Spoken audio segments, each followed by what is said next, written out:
D-Day by Chas Green. A side story, separate of that of the medieval fair.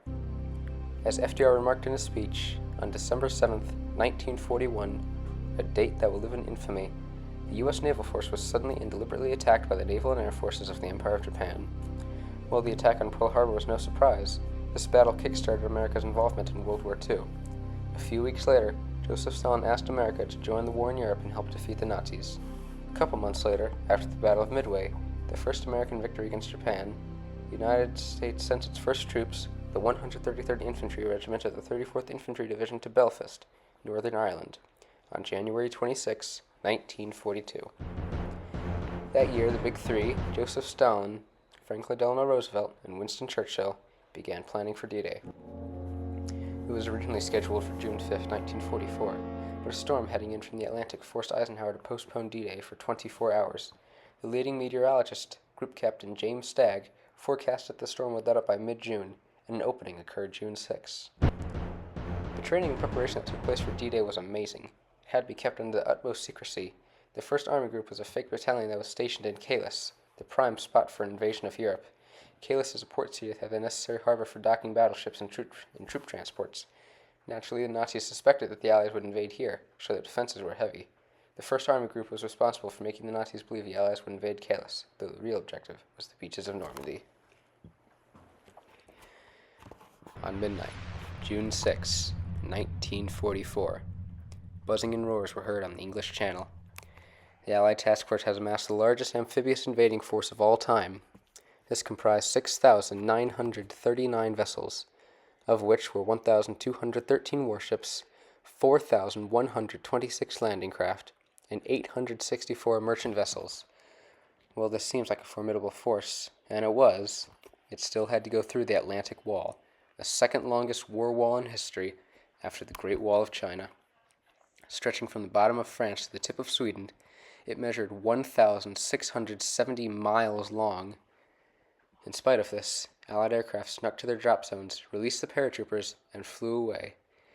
Many planes were shot down, paratroopers were killed on their descent, and the ones that did make it were blown away as much as 3 miles from their intended drop zones. It's about 15,000 feet. The first paratroopers to land were the 101st, the Screaming Eagles, and the 82nd. These troopers were designated to plant holophone lanterns.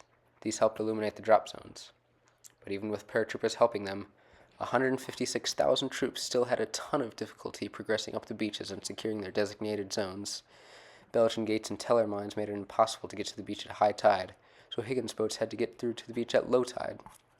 Soldiers had to run 400 yards, it's 13 professional basketball courts, through 5 feet deep water and hidden mines in the sand to get to an open beach with few hiding places. With machine guns and mortars raining bullets, shells, and death on the nearly helpless soldiers, it was next to impossible to survive. But eventually, the first assaults on the bunkers were made, and slowly but surely, with the help of medics and paratroopers, midshipmen and tanks, people who worked on the home front growing food and working in factories and performing scrap drives and whatever they could to help the war, the Allies were breaking through the mighty Atlantic Wall. In the aftermath of D-Day, more troops came onto the beach for a total of 156,000 troops, though this number differs by sources. The Allies pushed further inland, taking small towns and large cities, including Bayeux, Caen, and the very highly important city of Grain. Conscious of the highly symbolic and political importance of Paris, Allied forces initially planned to surround the city and wait for its capitulation rather than risk taking it.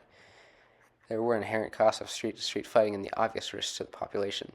Generals Philippe Leclerc and Charles de Gaulle insisted that the city be liberated to restore French national pride. Fighting began to free Paris on August 24, 1944.